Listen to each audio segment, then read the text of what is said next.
Nació en Bilbao, vivió durante años en Salamanca, Madrid o Francia y aún así uno de los lugares que más le influyó fue Fuerteventura, donde vivió solo 4 meses. Hablamos de Miguel de Unamuno, uno de los escritores y filósofos más importantes del siglo XX. Se cumplen 100 años de su estancia en esta tierra, que le aportó un inesperado bálsamo para el ánimo y él, a cambio, le regaló los mejores halagos. Fuerteventura me ha acompañado a París. Es aquí, en París, donde he digerido a Fuerteventura y con ella lo más íntimo, lo más entrañado de España, que la bendita isla fuerteventurosa simboliza y concreta. En este extracto del poemario de Fuerteventura a París, Unamuno expresa su agradecimiento a la inspiración que le ofreció la isla, pero hasta llegar a este punto pasaron 4 meses en los que experimentó cambios en su personalidad y su escritura. Miguel de Unamuno y Hugo nació en Bilbao en 1864. Filósofo y escritor, sus opiniones políticas tuvieron una gran influencia en la opinión pública, hasta el punto de que sus críticas al dictador Primo de Rivera y a Alfonso XIII terminaron con una orden de exilio a Fuerteventura. Pretendían que el autor, en ese lugar recóndito, cesase en sus denuncias, pero el resultado fue muy distinto. El intelectual partió a París 4 meses después con el firme propósito de devolver la libertad a España y no regresó a su país hasta que lo consiguió. Marcial Morera, eres catedrático de Filología Española en la Universidad de La Laguna. Bienvenido a Canarias Escultura. Buenos días, gracias. Marcial, eres el director de la cátedra Miguel de Unamuno, de quien vamos a hablar porque se cumplen 100 años de su estancia aquí en Fuerteventura. Él llegó exactamente un 10 de marzo de 1924. ¿Cómo llegó? ¿Cómo fue ese viaje y con qué ánimo venía? ¿Cómo fue el viaje? Bueno, el viaje fue en principio, fue tumultuoso y por supuesto muy afectivo, muy emotivo, porque claro, tuvo que despedirse de sus familias y de sus amigos y de sus estudiantes, y en segundo lugar porque a la estación de tren en Salamanca como a la estación de tren en Madrid fueron a recibirlo muchos admiradores de él, ¿no? Estado de ánimo de él. Bueno, el estado de ánimo de él en principio fue un estado de ánimo, digamos, ecuánime, bastante ecuánime, ¿no? Él no vino ni desanimado ni abatido, al contrario de lo que se podría pensar, porque al fin y al cabo él venía desterrado, ¿no? Pero no, él no venía desanimado, venía con un ánimo, con ánimo sereno. Prueba de ello es que primero, cuando da la última clase antes de salir para el destierro y en la Universidad de Salamanca, le dice a sus alumnos, terminó la clase diciéndoles, según cuentan, terminó la clase diciéndoles para mañana la próxima lección. Y en Salamanca, cuando se despide de sus familiares y amigos y estudiantes que lo fueron a despedir, allí les dice: volveré, no con mi libertad, que no vale nada, con la vuestra. En eso don Miguel fue muy profético, porque efectivamente 6 años después, en el 30, viene con la libertad de todos los españoles, porque cae la dictadura y cae la monarquía de Primo de Rivera y se instaura la república, ¿no? ¿Y qué tópicos había en esa época sobre Fuerteventura? ¿Dónde pensaba que llegaba él? Bueno, los tópicos que había sobre Fuerteventura hasta el 24, incluso hasta después del 24, eran que Fuerteventura era una isla miserable, una isla pobre, una isla que mataba a sus hijos de hambre, y sobre los majoreros, que eran gente indolente, avara, era gente avara y gente rústica. Esos eran los tópicos, básicamente, y esos tópicos venían desde el siglo XVI, o sea que no eran recientes, desde el siglo XVI. Leonardo Torriani, en su libro sobre Canarias, sobre la historia de Canarias, dice que efectivamente, cuando habla de los prejuicios, de los tópicos, de los estereotipos relacionados con los gentilicios, decía que los majoreros se consideraban indolentes por el resto de los canarios, ¿no? Indolentes, holgazanes, gandules, ¿no? Esos eran los tópicos que había hasta entonces. Y si me preguntas que eso era lo que traía también Unamuno. Unamuno traía, esa es la concepción que Unamuno traía de la isla, porque eso es lo que le habían comentado a él. Lo que le habían comentado a él primero en Gran Canaria en el 1910, que fue la primera vez que él estuvo en Canarias como mantenedor de los Juegos Florales de Las Palmas, Y en segundo lugar, lo que le contaron los amigos de él de Madrid. Él tenía allí amigos en Madrid, un médico concretamente, que Goyanes, que trataba a los castañeiras y que lo trataba a él también, y que fue él quien lo recomendó a los castañeiras, llamó a los castañeiras para que lo atendieran cuando llegara. Los prejuicios que traían eran eso. Y en Tenerife, él tenía buenos amigos también en Tenerife, y en Tenerife también algunos amigos le dicen que efectivamente viene a una isla que es una isla desierta, pobre y miserable. Por tanto, ese es el prejuicio que él traía cuando llegó. Otra cosa es cómo valoró él después la isla. Él mismo lo dice, él mismo cuando la primera carta que le escribe a la mujer, que se la escribe el 11 de marzo, es decir, un día después de haber llegado aquí a Fuerteventura, a Puerto Cabras, que se llamaba entonces, él le dice que es una isla pobre, que se parece con las Urdes, que son unas urdes marítimas, dice, esta es la expresión, digamos, literal de él, que son unas urdes marítimas. Urdes, esa parte de Extremadura, ¿no? Al norte de Cáceres, ¿no? Esa parte pobre antes, ahora no, ahora es muy próspera para el turismo rural, etcétera, ¿no? Pero entonces, efectivamente, lo que pone más, pero él añade a continuación lo siguiente, pero tiene hermosura, dice. Porque ¿cómo fue? O sea, claro, eso era el prejuicio que él traía, claro. Pero cuando aterriza aquí, cuando pone los pies en la tierra de Puerto Cabra, ahí es donde está la diferencia. ¿Cómo su impresión? La diferencia está en la impresión, la diferencia está en que él no considera eso negativo. En la pobreza la considera la pobreza, en la desnudez de la tierra, el carácter árido de la tierra, no lo considera negativo, sino como positivo. Tiene hermosura y le va a sacar mucho partido después, porque él va a considerar después que la isla es el símbolo de la verdad. Dice él, la isla le dice, es la verdad, Fuerteventura, la tierra de Fuerteventura le dice a sus hijos, le dice a los hombres, le dice la verdad porque, en fin, es una isla desnuda, una isla que no tiene vegetación y, por tanto, está en sus huesos. Él consideraba que la verdad estaba en la forma de las cosas, en la esencia de las cosas. De eso probablemente podamos hablar después, ¿no? Él quería conocer la isla, quería arraigarse aquí, y para hacer eso pues estudiaba la geografía, las plantas, la aulaga, hablaba del gofio y la comida, y también viajaba a Jandía, a Pájara y a Betancuria, buscando un poco la historia, y la historia tanto guanche como europea de Canarias. Se hizo muchas amistades aquí. La familia Castañera era su apoyo, sobre todo, y con ellos pues usaba su biblioteca, su escritorio. También se hizo muy amigo del párroco de Puerto Cabras, y con él hablaba del Evangelio, de cuestiones bíblicas, etc. La razón detrás de la deportación fue sobre todo una carta que mandó a Argentina, donde habla de forma muy despectiva tanto del rey como de Primo de Rivera. Y yo creo que la dictadura eligió Fuerteventura pensando que el distanciar a Unamuno de los centros de publicidad, sobre todo de Madrid, los periódicos, etc., fue una manera de silenciarle. Y precisamente ocurrió lo opuesto, porque Unamuno, gracias a la deportación, pues la gente desde París hasta Londres, de Washington hasta Lima y Japón empezaban a hablar cada vez más de él. O sea, realmente Primo de Rivera consiguió lo opuesto de lo que quería al deportar a Unamuno. Estuvo 4 meses aquí, luego pasó 1 año en París y luego más de 4 años en Daya. Sí, vamos a hablar hoy de cómo hay una Fuerteventura previa a Unamuno y otra después, en el sentido de la imagen y de cómo la vemos. Bueno, de hecho, en su ensayo La Atlántida, Unamuno dice: Platón inventó, creó, no descubrió la Atlántida, y Don Quijote inventó, creó, no descubrió para Sancho la ínsula Barataria. Y yo espero, por la intercesión de Platón y de Don Quijote, o con la ayuda de ambos, inventar, crear y no descubrir la isla de Fuerteventura. ¿Qué significa esto, Marcial? Eso es una hermosísima lección de filosofía de Don Miguel, porque efectivamente hoy se sabía desde antiguo, porque San Juan ya había dicho que en principio está el verbo, ¿no? Unamuno también era muy bíblico, ¿no? Unamuno se considera un profeta.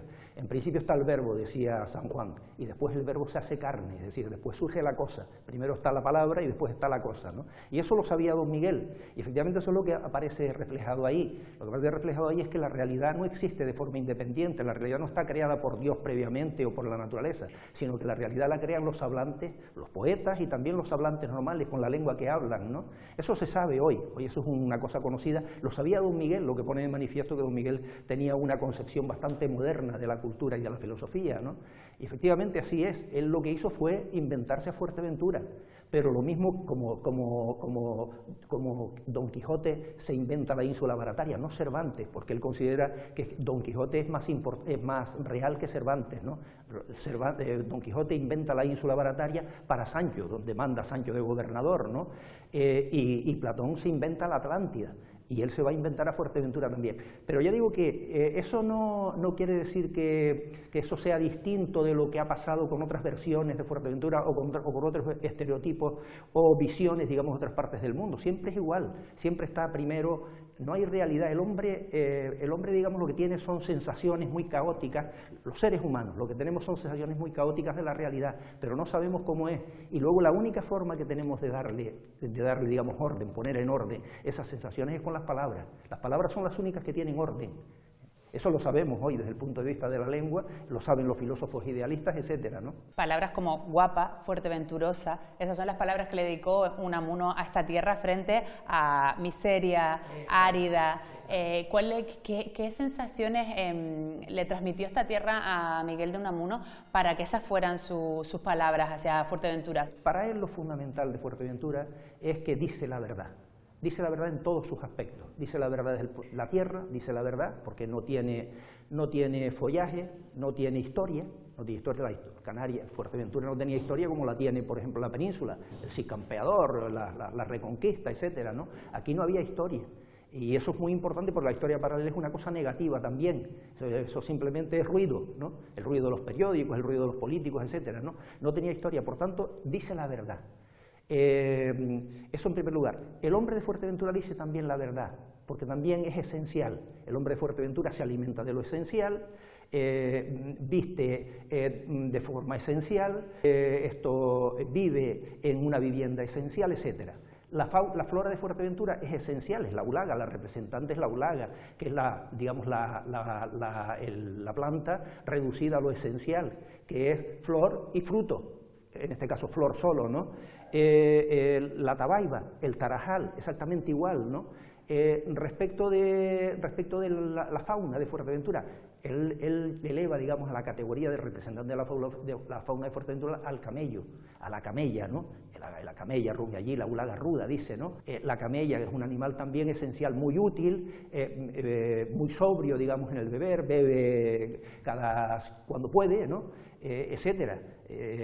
Por tanto digo que eso es lo que vio él en Fuerteventura. Fuerteventura es lo que realmente le llamó la atención, lo que lo entusiasmó fue la sobriedad de todo, ¿no? Digamos, el hecho de que las cosas que había aquí existieran solo de forma esencial, sin follaje, sin ningún tipo de, digamos, de perversión, ¿no? Sin hojarasca, por decirlo así, ¿no? Y eso, hablábamos antes de la dimensión mística que puede tener esa relación con la isla. Claro, efectivamente. Hombre, relación mística, si por místico se entiende que es simplemente que esto es, que la visión de Unamuno es una visión irreal, y las otras, y frente a estas hay otra visión real, que es la tradicional, esa que consideraba la isla como un lugar miserable, a los majoreros como unos holgazanes o como gente indolente, pues tan real como esta segunda, es la de don Miguel. Por eso digo que en eso no hay ninguna diferencia, también está inventada. También esta versión, la versión tradicional del antiguo régimen, es una versión inventada, también es creada por el hombre. Lo que pasa, claro, que esa es tradicional y la de don Miguel es novedosa, digamos, es metafórica. Pero claro, hoy la versión de don Miguel ya se ha convertido en realidad, porque el concepto que tiene hoy los majoreros de la isla, los majoreros, la gente que viene de fuera, es más la visión unamuniana que la visión del antiguo régimen, ¿no? Unamuno va escribiendo lo que diríamos su obra de madurez, es de hacer de un lugar, de una isla, un icono, ¿no? Un imaginario mítico, ¿no? Ahí escribe más de 60 sonetos La visión que se tenía de Fuerteventura y de sus habitantes antes de 1924 era injusta y peyorativa. El lugar era considerado un estéril desierto y los ciudadanos rudos y toscos, ignorantes y sin inquietudes. Pero Unamuno transforma con su literatura esa visión. La aridez es ahora una virtud, la manifestación de la verdad pura, sin el adorno superficial de la vegetación. Y el mar se presenta como un emblema de lo eterno. Oh fuerteventurosa isla africana, sufrida y descarnada cual camello, en tu mar compasiva vi el destello del sino de mi patria, marquesana.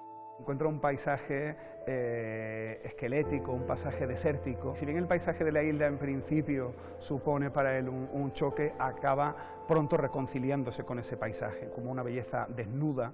Y así pasará a la memoria colectiva y también los majoreros, a quienes Unamuno describe como personas sin contaminar por los vicios de la civilización urbana. Un hombre que se dedica a vivir esencial y eterno, un hombre intrahistórico. Bellas de gofio, pan en esqueleto, forma estos hombres lo demás conduto, y en este suelo de escorial escueto, arraigado en las piedras, gris y enjuto, como pasó el abuelo pasa el nieto, sin hojas, dando solo flor y fruto.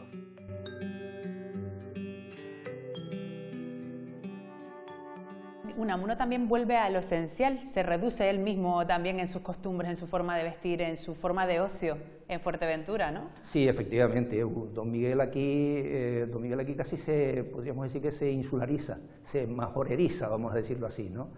Va a pescar con los pescadores, él dice que mientras que los pescadores pescan cabrillas, él pesca metáforas, va a mariscar, a él le gusta mucho el marisco, entonces por ese entonces había aquí, por el 24, Puerto del Rosario estaba plagado de mariscos que hoy no hay, mejillones, clacas, que es un marisco que a él le gustaba mucho, burgao, todo eso, él iba a mariscar.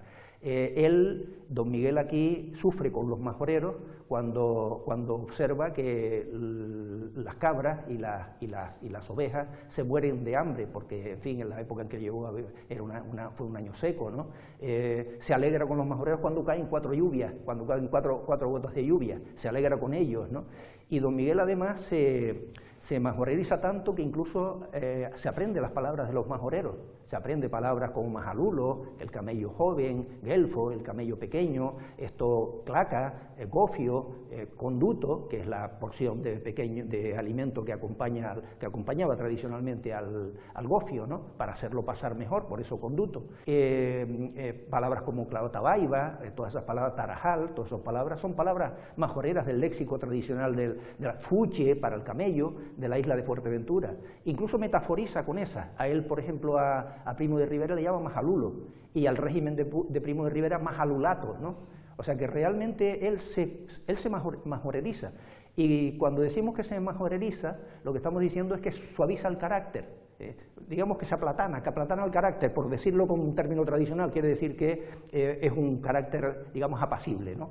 Que eso es muy importante, porque claro, él venía de un mundo donde estaba permanentemente asediado, estaba en el punto de mira del poder, por eso se lo quitaron de encima, porque él criticaba sistemáticamente a Primo de Rivera, a la dictadura. Él no paró nunca de criticar el régimen, no paraba de criticar a la iglesia, el cristianismo más carca, no la iglesia porque él era cristiano, pero sí el cristianismo más carca, el catolicismo, ¿no?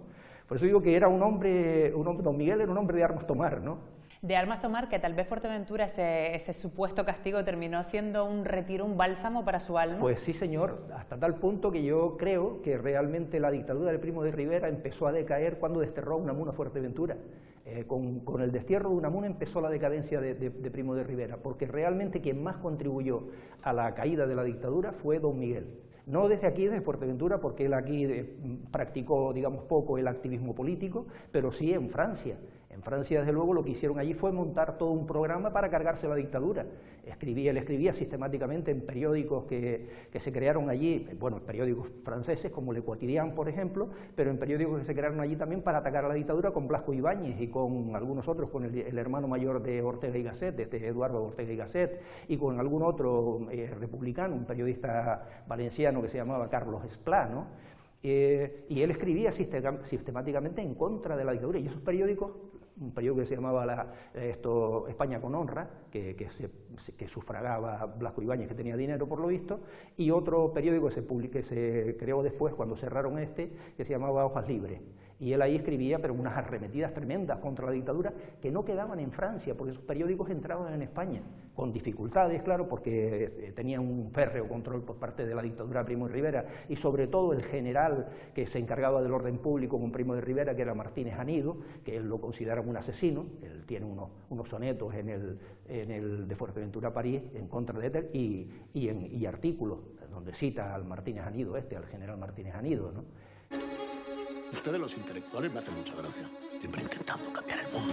El pensamiento político de Unamuno varía también a lo largo del tiempo, ¿no? Atraviesa todo tipo de experiencias políticas, la Restauración, la dictadura de Primo de Rivera, la República, y frente a todos ellos siempre se mantuvo con su perspectiva, con su posición crítica. Esta es solo una guerra incivil, un suicidio colectivo. Estaba frente a cualquier tipo de gregarismo, ya sean de izquierda, de derecha. Fascismo y el bolchevismo, que no son sino las dos caras cóncava y convexa de una misma enfermedad mental. Es un rebelde y un crítico, tuvo que pagar muy caro, como se sabe, al ser enviado aquí, desterrado aquí. Despreciaba, por ejemplo, esa idea de que si no estás conmigo, estás en mi contra. Yo no he traicionado a la República me ha traicionado a mí. Al final le tiran de todos lados, la derecha, la izquierda, los del centro, y los de aquí y por allá. Lo asombroso y lo más peligroso, incluso para ver nuestro propio tiempo actual, es que a Unamuno se sigue considerando ese personaje facha, ¿no? Esto es fascismo, igual que en Italia y en Alemania. Lo cual no deja de resultar lamentable, ¿no? Es un personaje que realmente nos muestra cómo pensar. Este es el templo de la inteligencia, mi templo. Una persona que era rector. Los rectores no se andan metiendo en problemas sociales, pero él sí. Y eso le costó el cargo. Le preocupó mucho la situación del campo y empezó a escribir sobre ello. La mayoría de los campesinos ni siquiera podían trabajar de jornaleros. Él se enteró de lo que estaba pasando en Boada, que es que todo el pueblo quería emigrar a Argentina. Ramiro de Maeztu, un compañero de generación, escribió en contra de los campesinos diciendo que eran antipatriotas.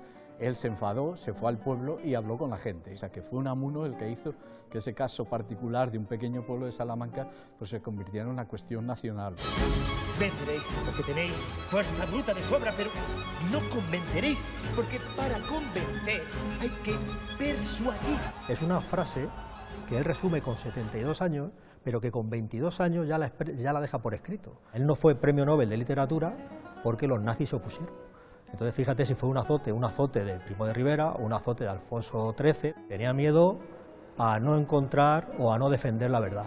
No se le ha perdonado demasiado su independencia y su libertad. Unamuno es el intelectual más importante que ha tenido este país. Y todo lo que hizo durante su vida fueron quijotadas. Es un agitador de conciencia. De enfrentarse al poder. Una de las dudas que tiene esta sociedad todavía democrática es con Unamuno, por haber traído la democracia, por haber traído la libertad. Y toda la tragedia íntima que lo es ha sido luchar con la palabra para sacarle toda la filosofía. Estamos hablando de cuando se va a Francia, que es 4 meses después de su llegada, en julio de 1924. Exactamente. ¿Qué Miguel de Unamuno se va en comparación al que llegó? Pues en primer lugar se va un Unamuno más deprimido porque él cuando llegó aquí, en primer lugar estaba dentro de su país y además venía con la idea de que la dictadura iba a caer muy pronto. Y a medida que fue avanzando el destierro aquí en Fuerteventura, el confinamiento, como dice él, el diario es de confinamiento y destierro, él consideraba que todo había sido un confinamiento y el destierro había sido voluntario en Francia, ¿no? En el confinamiento él había albergado la esperanza de que la dictadura cayera pronto, pero claro, a medida que fue avanzando el tiempo aquí, su estancia en Fuerteventura se dio cuenta de que aquello iba para largo, ¿no? Y entonces pues se fue a París sabiendo que allí iba a tener que luchar duro para instaurar la República, para que Primo de Rivera dejara el gobierno y Alfonso XIII se marchara, ¿verdad? Abdicara, ¿no? Eso, digamos, le produjo, le afectó a su estado de ánimo. Tanto es así que él en París se deprime, al contrario de lo que ocurrió aquí. Por eso las dos partes del diario de destierro de Fuerteventura París son muy distintas desde el punto de vista del estado anímico. En los sonetos que escribe aquí, que son unos 66 de los 103 que tiene el libro, son sonetos, digamos, hasta cierto punto optimistas. Los sonetos de París son sonetos muy pesimistas, muchos de ellos, ¿no? Y en ellos hace alusión a su etapa feliz en Fuerteventura, con mucha frecuencia, ¿no? Por tanto digo que tal. Ahora bien, él también se fue deprimido, por decirlo así, ¿no? Pero también se fue más sabio de lo que había venido. ¿Y por qué se fue más sabio de lo que había venido? Porque Fuerteventura le enseñó muchas cosas a Unamuno. Fuerteventura fue una revelación para Unamuno, fue una revelación patriótica, fue una revelación ética, fue una revelación religiosa y fue una revelación estilística. Patriótica porque él dice que aquí en Fuerteventura descubrió el sino de su patria. Él consideraba, era un regeneracionista, él consideraba que la patria había que refundarla, una patria que estaba digamos, que en una situación caótica, con la pérdida de las colonias, etcétera, con el resurgir del anarquismo, etcétera, ¿no? Una situación social complicada. Por tanto, descubrió aquí el sino de su patria. Él lo dice en un soneto de Fuerteventura, el octavo, creo que es el octavo. Dice, oh fuerteventurosa isla africana, dice, fuerteventurosa isla africana, sufrida y descarnada cual camello, dice, sufrida y descarnada cual camello, símbolo de que te decía antes, en tu mar piadosa vi el destello del sino de mi patria, dice, del destino de mi patria, ¿no? Sí, fue una revelación efectivamente patriótica. Fue también una revelación religiosa, porque él ante este paisaje, digamos, desnudo, sin vegetación, sin historia, él que se consideraba un profeta y digamos, esa facultad de la profecía viene de Dios, él tenía necesidad de comunicarse directamente con Dios, y efectivamente él aquí entró en contacto, digamos, en este paisaje, digamos, absoluto, entró en contacto directo con la divinidad, ¿no? Una revelación religiosa, también una revelación ética, porque él aquí descubrió que la verdad de las cosas se encuentra en lo esencial, la verdad de todo se encuentra en lo esencial, la esencia de Fuerteventura, del Majorero, de la Aulaga, de la Tabaiba, etcétera, ¿no? Una revelación estilística también, una revelación estilística porque él a partir de ese momento escribe de forma mucho más esencial. Bien es verdad que él no era muy partidario, el estilo de Don Miguel no es un estilo, digamos, donde haya profusión de adjetivos, es más bien un estilo sustantivo y verbal, y eso le viene desde joven, y eso lo comenta él, que él desde el principio intentó aprender a escribir de forma digamos, escueta, ¿no?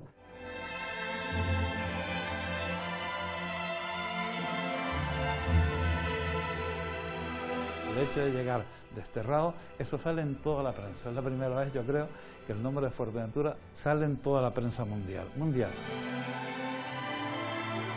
En Fuerteventura al principio es soledad, pero también encuentro consigo mismo. Aquí está alejado, pero mediante correspondencia de una manera o de otra intenta seguir manteniendo esas redes de cultura, esas redes sociales, ¿no? Se imagina como un Don Quijote montado en un camello por la isla, ¿no? Frente a esa España que él ve como la tiranía de los tradicionalistas, ¿no? Que es un sentimiento que encarna el sentimiento cainita, etcétera, etcétera, ¿no? Mi tío abuelo y padrino tenía 24 años y Unamuno tenía 64, pero se establece una relación de amistad que dan fe toda la correspondencia que se tiene. En el prólogo de Fuerteventura París, que dedica a Ramón Castañeira, dice en un momento, este paisaje rocoso se ha convertido en rocas espirituales, ¿no?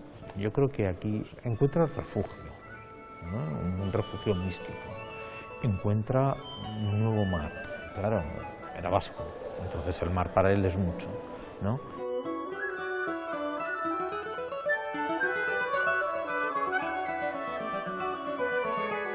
Y dice, en este paisaje uno siente la degradación, pero al mismo tiempo siente el impulso político. Es decir, esa degradación del paisaje, esa pobreza que transmite, ¿no? Y es también muy castellana.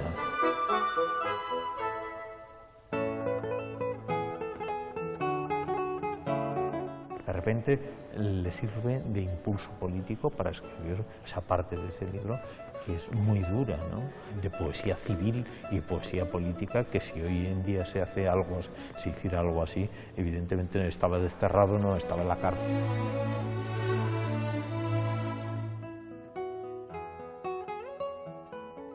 Sacó todo lo bueno que había de Fuerteventura.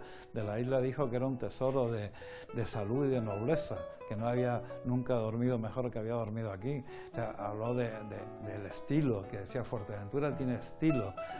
Es el mejor que nos has podido escribir y a los que siempre podemos estar agradecidos a su figura, a su pensamiento, a sus sonetos, a todo él.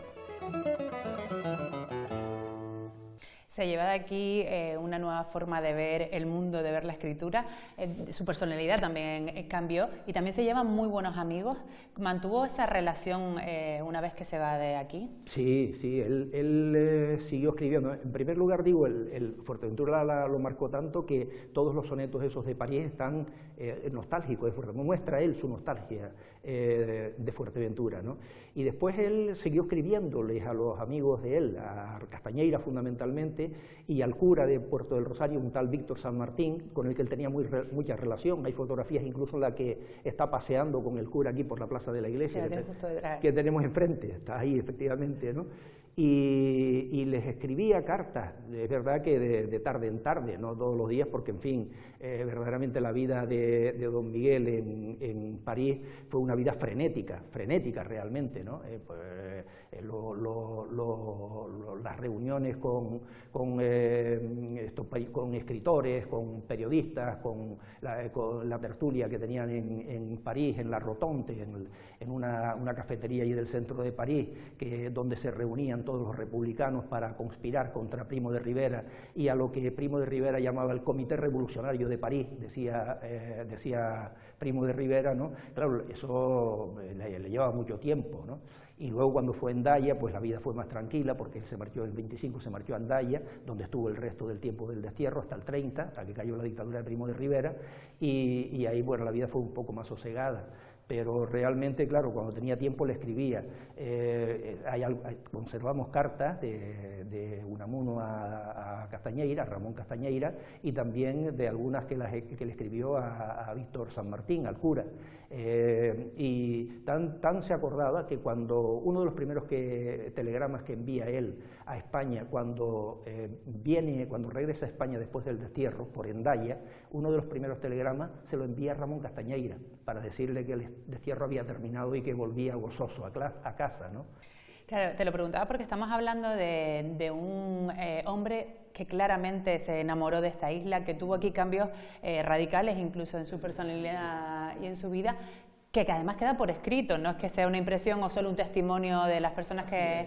Y sin embargo, durante mucho tiempo hubo una imagen de un Unamuno que dijo que esto era el culo del mundo, que habló mal de su gente, algo que evidentemente es certificado, ¿no? No es cierto. ¿Cómo pudo pasar esto? No es cierto, efectivamente. Yo que he leído la obra de Unamuno, no solamente la relacionada con Fuerteventura, sino también el resto de la obra de Unamuno, por lo menos lo conocido, porque hay todavía muchos artículos de Unamuno. Unamuno escribía de forma, digamos, constante en los periódicos de España y de América, ¿no? Y de Europa también, de Francia.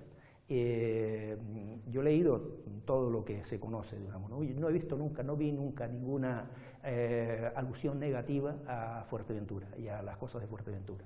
¿Cómo se explica la existencia de esos tópicos, que se dice que Unamuno decía que esto era el culo del mundo, que la gente aquí, los majoreros, no tenían honor, ni no sé qué? Todo eso yo creo que se explica primero porque probablemente le atribuyeron a él algunas de las cosas que pudo decir Rodrigo Soriano, que lo acompañó, que vino con él desterrado a Fuerteventura, ¿no? Y con el que él no se llevaba muy bien, y efectivamente Soriano, hay que decirlo, no a los majoreros, porque él consideró que los majoreros eran buena gente, era gente amable, etcétera, que lo habían tratado bien, pero sí echaba pestes de Fuerteventura, del paisaje de Fuerteventura, de Puerto de Cabras, del entonces Puerto de Cabras, etcétera. Y probablemente, bueno, por metonimia le hayan atribuido a él algunos de las afirmaciones de Soriano, algunas de las arremetidas de Soriano contra la isla. Digo yo que podría ser por eso, no lo sé, ¿no? Y en segundo lugar, pues porque don Miguel tenía muchos enemigos. porque don Miguel combatía esto y lo otro, como decía él, y entonces tenía muchos enemigos, tenía muchos adeptos, tenía muchos, digamos, muchos fans, muchos admiradores, muchos, ¿verdad?, todos los progresistas, pero también tenía muchos enemigos, que eran los carcas. Claro, entonces, claro, esos necesariamente tenían que inventarse cargos contra él, ¿no? Y yo creo que eso es lo que pasó, esos tópicos que existen, que circulan por ahí, que dicen que decía don Miguel, pues probablemente se deban a eso, se deban simplemente a inventos, digamos, a cargos ad hominem, ¿no?, como se dice, ¿no? Con esta casa museo, con la información que se publica, bueno, pues ya en 2024, 100 años después, ¿crees que ya se han desterrado esa imagen de Unamuno? Pues sí, yo creo que ha pasado tanto tiempo que ya eso se ha olvidado. Es como aquello, aquí se me ocurre aquel chiste que cuenta él, que cuenta don Miguel en uno de sus artículos, de una señora que iba a misa y que lloraba, se ponía en los primeros bancos de la iglesia y se ponía a llorar cuando el cura echaba la homilía sobre la pasión de Cristo, lo que sea, y el cura, claro, estaba por lo visto tan intrigado por aquello, que se acercó un día y le dijo: ¿usted por qué llora, señora? Y él le dijo: es que me da mucha pena, le dice ella, es que me da mucha pena la pasión de Cristo. Y dice: no se preocupe, eso fue hace mucho tiempo, le dice el cura, ¿no? Aquí habría que decir lo mismo, ¿no?, que eso fue, la estancia de Unamuno en Fuerteventura fue hace mucho tiempo. Pero yo creo que esa no es la razón, sino la razón es porque ha habido una política, digamos, cultural en relación con don Miguel aquí en la isla, política, la creación de la Casa Unamuno, la creación de la Cátedra Cultural Miguel de Unamuno desde el 97, cursos sobre Unamuno, monográficos todos los años. Todo eso ha hecho que hoy la figura de Unamuno sea mucho más conocida que lo que era, digamos, 15, 20 o 30 años atrás, ¿no? En muy buena parte gracias a tu investigación y a lo que has hecho por esta parte de la historia de Fuerteventura y de Unamuno. Sí, yo he intentado aportar mi granito de arena, pero lo mío no ha sido lo más importante. Ahí ha sido gente más importante. Sebastián de la Nuez, por ejemplo, escribió cosas muy importantes el que empezó a trabajar en un libro que se llama Unamuno en Canarias, empezó a trabajar sobre la relación de Unamuno con Canarias. Eugenio Padorno, un discípulo de Eugenio Padorno, que es Antonio Bruno Pérez, y aquí en Fuerteventura una de las personas que más trabajó por difundir el conocimiento de la obra de don Miguel fue Francisco Navarro Artiles. Y también ha sido muy importante aquí Inmaculada de Armas, que dirigió esta casa museo durante mucho tiempo, y que hizo muchas exposiciones y que difundió también la figura de Unamuno aquí en Fuerteventura. Y por mantener ese legado también. Muchísimas gracias por atendernos hoy y hablarnos un poquito más de la figura de Miguel de Unamuno. A ustedes por invitarme.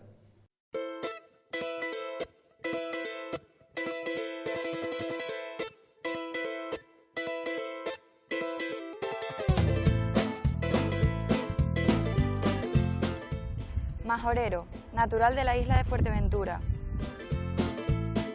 Unamuno trabó amistad con muchos majoreros durante su destierro en la isla.